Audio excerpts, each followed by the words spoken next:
Right, so let's start with some early morning existentialism. How do you see the world?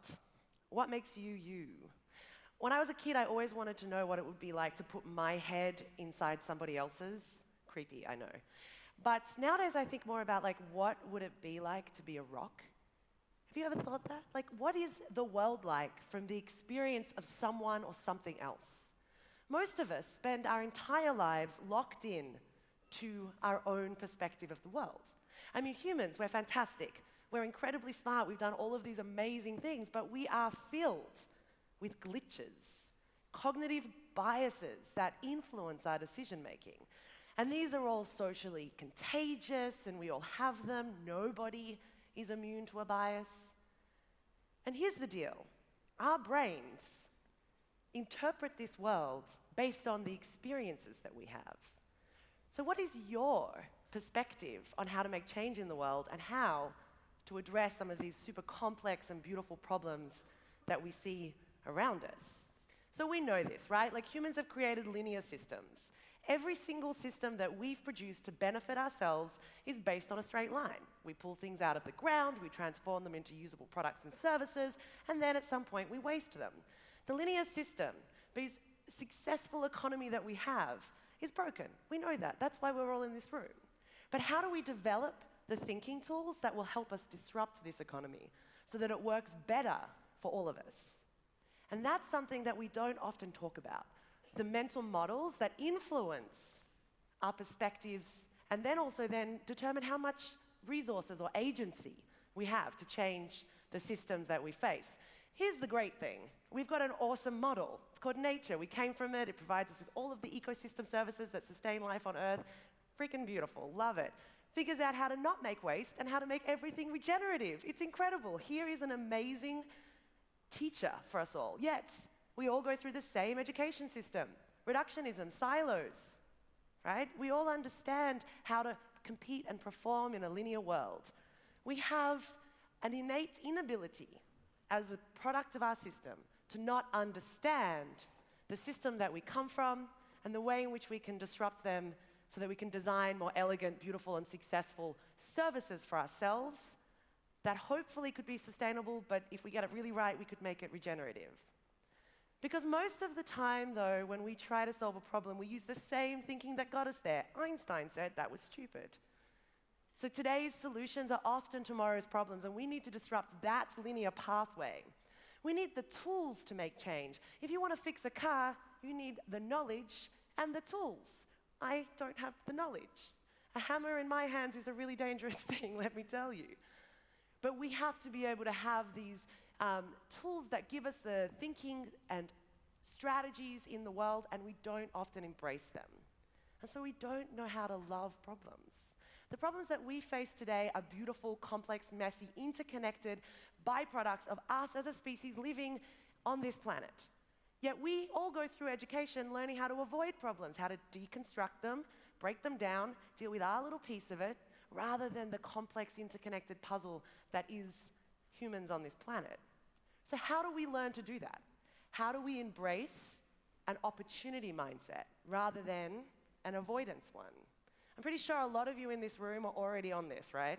But then how do we catalyze our experiences in loving problems and share that with others? I have this perspective that as humans, because we stand up tall, we see the horizon, we have this one-dimensional perspective of how the world works.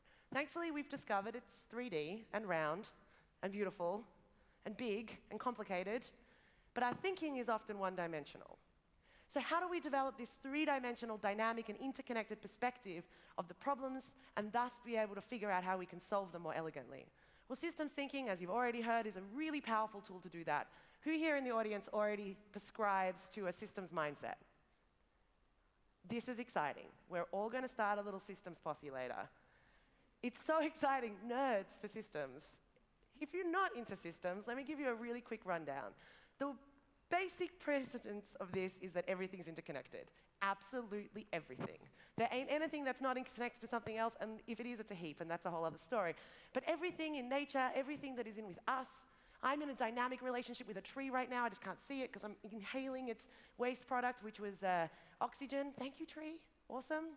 The majority of us don't think about interconnectedness and the interdependence that we have on this planet. In fact, we're taught to disrespect the planet for our own benefit, and then maybe Mars is an option, which FYI, we would have to take trees with us to Mars. I just want to say that. There needs to be some oxygen up there.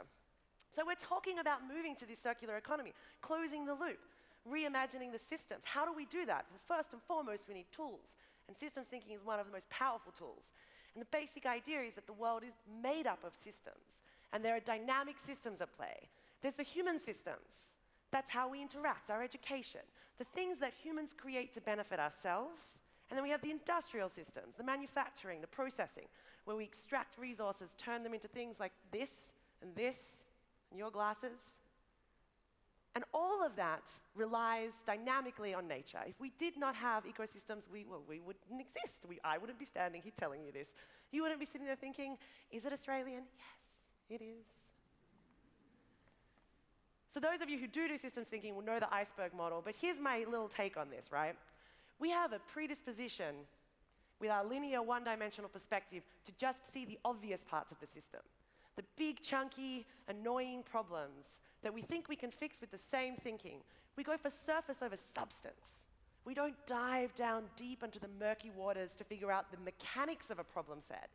And that is what systems thinking enables us to do, to seek out the underlying causes that make up the obvious parts of the system that exist in our minds, in our worlds.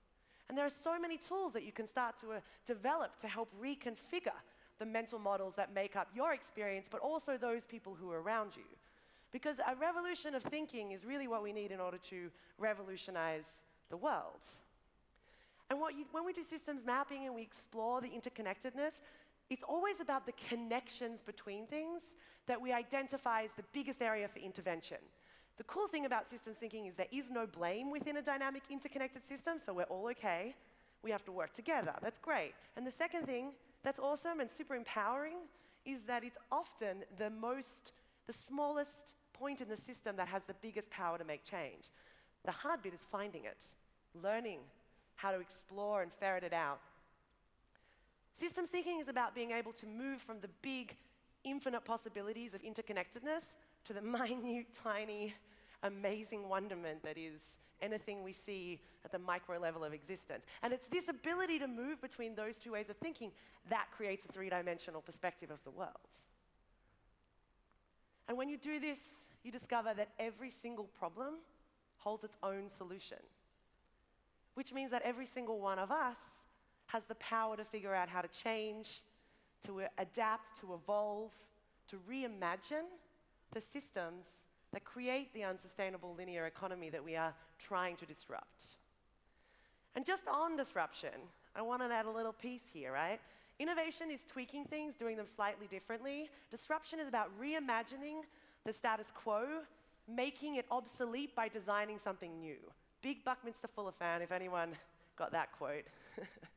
So if we can find ways of changing systems by understanding them, by learning to love them, adopting a systems mindset, exploring the dynamics, then we can revolutionize the way we create and fulfill the services of humans.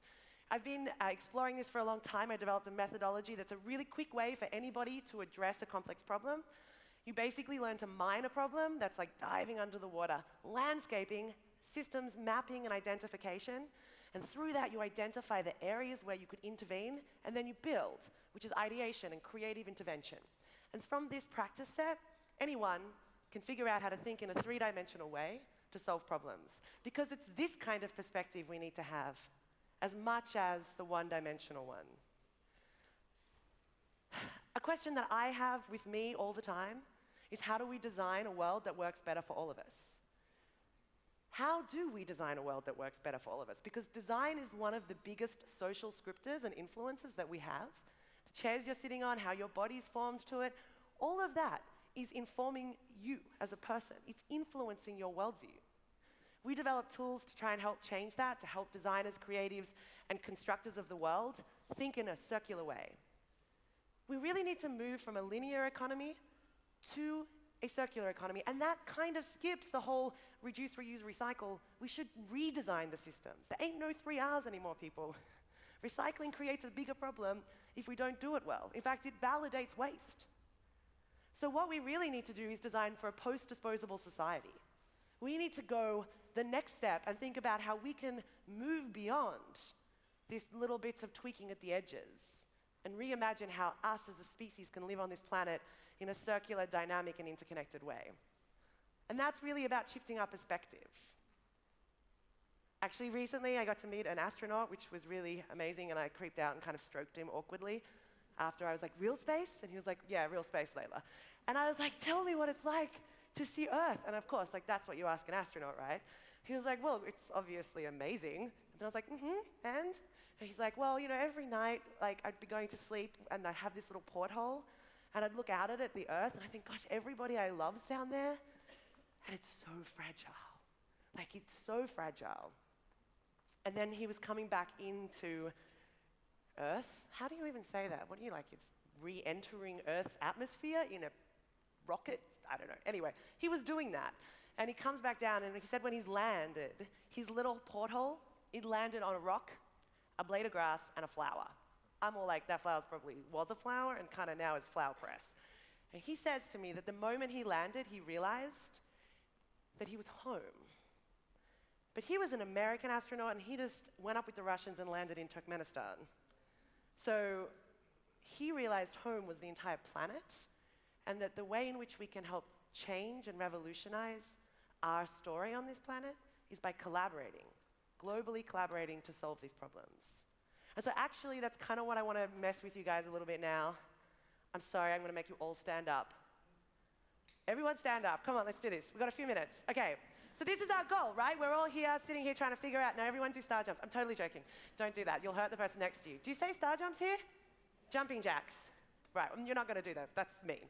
No, what I do need you to do is turn to the person next to you, and I'm going to give you like 2 minutes to come up with one solution for how we can adopt an opportunity mindset around addressing the circular economy. And then I'm going to randomly pick you and make you say it out loud. But first, maybe introduce yourselves, because it's nice to know who you're talking to. So 2 minutes, one solution each. Go.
Hello?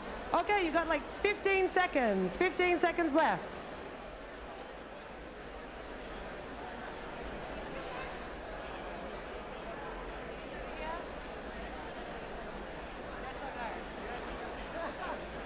Alrighty. Okay, all right. Okay.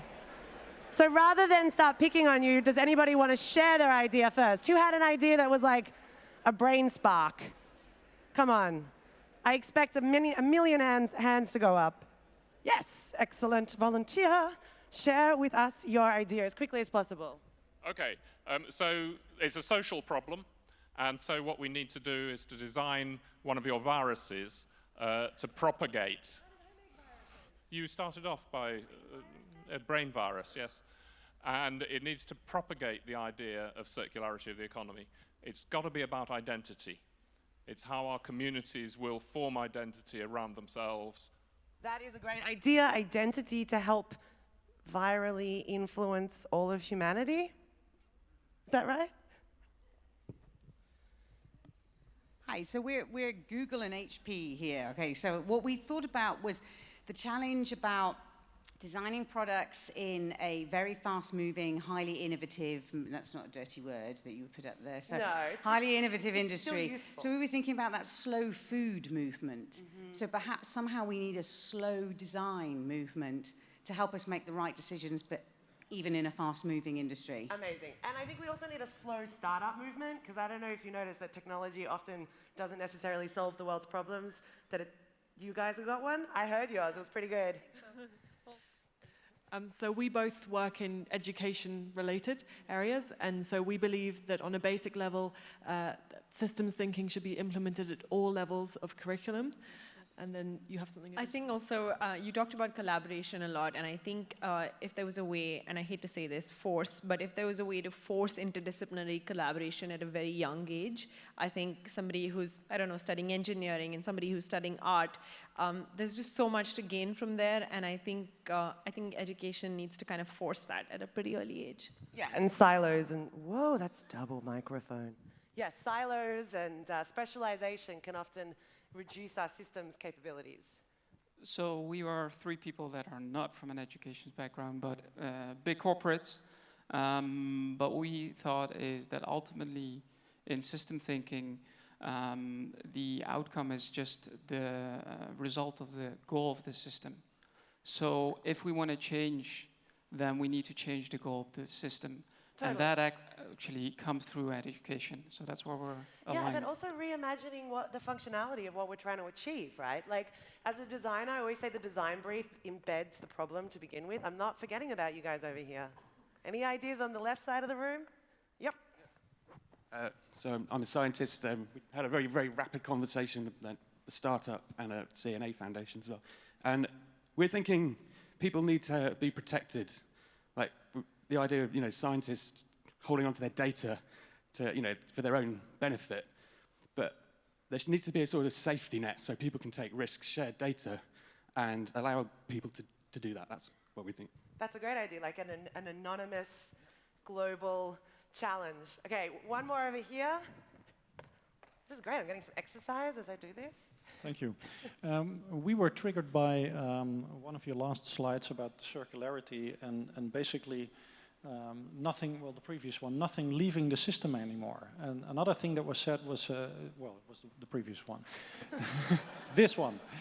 So if you look at that bottom picture in the middle, as long as we keep putting stuff into the system, and at some point in time we manage to not something get out of the system, it becomes really big. So probably we need to start thinking about putting less into the system than we do. Well, we need leveraging feedback loops, Yep. right? So it Yep. depends on what the goal of the system is, and then Exactly. how we can maximize the natural flow between cause and effect within a system. And that's why we have to understand the dynamic, infinite possibilities as well as the kind of micro moments Yeah. of systems. Oh my gosh, thank you. I mean, that was like 2 minutes, and I'm sure the rest of your brains are buzzing with ideas, and if not, then we can talk later. So, in my opinion, the world has so many opportunities, and we can all contribute to designing a world that works better. And here's the deal, right? Like, we're all people in this room who are passionate about activating and agentizing ourselves and our companies and our startups and our schools in this. So, like, the question I have for you to think about today is, like, how do you take this out into the world? I like to say that, I run this school for adults. I like to say we create actionists in the world, people who go out and they activate things. And this is the reality, if we have a negative mindset, if we embrace negativity bias and loss aversion and the glitches that make us feel disempowered by the problems, then we never learn to love them. But if you flip the script on that and you start to think about how every problem has its own solution, there's an opportunity for change everywhere we go, then you can start to ferret out the possibilities. And from that, we can start to really, really disrupt the status quo and make the world work better for all of us. So thank you all so much for participating.